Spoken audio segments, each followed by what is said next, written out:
my name is Paul Reiser Sr.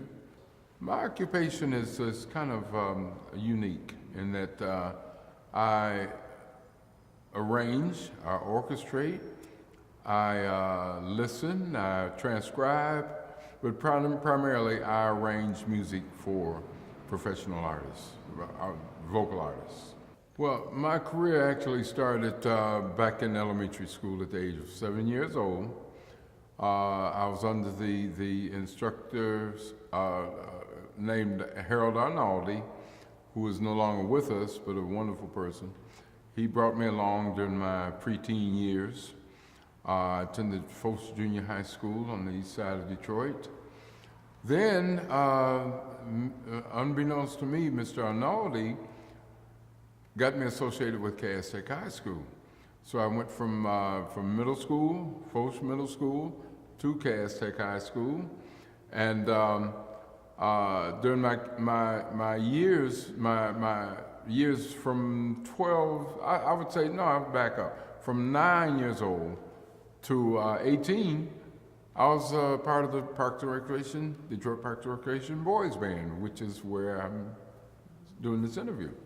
So from the age of 9 years old to the age of 18, but I became associated with the Cass Tech Symphony Band, the Cass Tech Symphony Orchestra, and I was first chair under Mr. Harry Beejan, wonderful conductor and instructor and mentor, who is no longer with us also. My career really took off when I became associated with a Cass Tech friend by the name of Dale Warren. He was associated with Motown Records a year prior to me graduating, and so they needed a trombone player at Cass Tech. I was a trombone player. I thought I needed work, but everybody else thought I was a pretty fair player. So Dale Warren had me to come in and play, take a trombone seat at Motown at the age of 18. And the career just took off at that point. Yeah. Well, in July of '67, my career had really taken off. I was a writer-producer at that time. I no longer was a trombonist. And all of a sudden, we understood that there was uprising, insurrection in Detroit, which we didn't look at it as a race riot. It was just an uprising economically, where people were they were tired of being in an economic doldrums, so they decided to have an uprising to bring attention to the problems. At that time, we were in full session at Motown. Okay, I was an employee at the time, a contracted employee. So we were in full session and whatnot, and we heard that there was a problem going on at Claremont, and what is now Rosa Parks was 12th Street before. So we all came out curiously, wondering what was going on. And the smoke was just coming down, blowing down southward down 12th Street. We just figured it was a house fire. Little did we know that the city was on fire, actually. Well, the popular opinion at that time was that it was not really a race riot. We looked at it as a real uprising by the people who were economically disadvantaged. So they decided to take it out on the neighborhood, which was really a problem, turned out to be a major problem. At the time, everybody was in shock because of this uprising. It was a full 4 days that it happened. 4 days, 4 nights, and we just never figured that it would last that long. But it took a while, it took years really for something positive to come out of it. A lot of deaths occurred, which was a negative, but it brought the attention to the politicians, to the people who were running things out of Washington, to the fact that Detroit, like other large cities, had problems. So with the uprising, it just brought major attention to that fact that we need to do something about the people.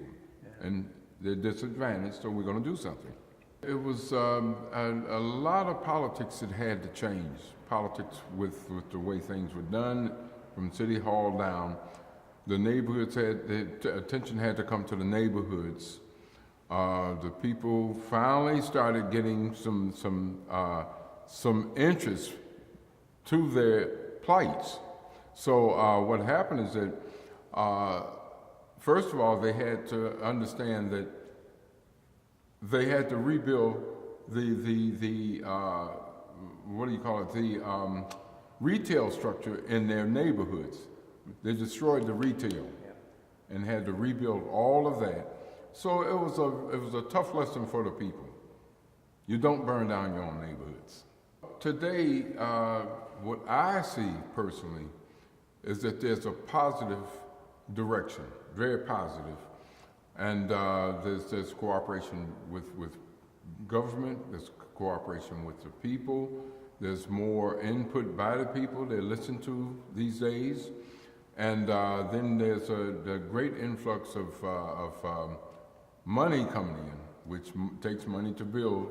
So there's a great influx of money coming in, which all is very it's very needed. It's just needed. It's a needed process. The money. Motown, from its beginning, was set up to bring social. It was set up to just bring people together. This was Berry Gordy's dream, to bring people in the world together. He said when he started the company, he particularly said, I want you to write songs that the world can embrace, not just black people, not just a black culture or one culture, but the world. So along the way, though, we had a particular artist who really wrote protest songs, Marvin Gaye. Everybody knows Marvin Gaye. So it was difficult for Motown to really put this kind of material out because of the political backlash that Mr. Gordy was afraid of. But Marvin was very brave, he was very courageous, and he went forth and put out what God had sent him to do. He created that, so he wanted God allowed him to create that, so he wanted to come out and let the world to hear it. He wanted the world to hear it, yes. It created a great rift between Berry Gordy and Marvin.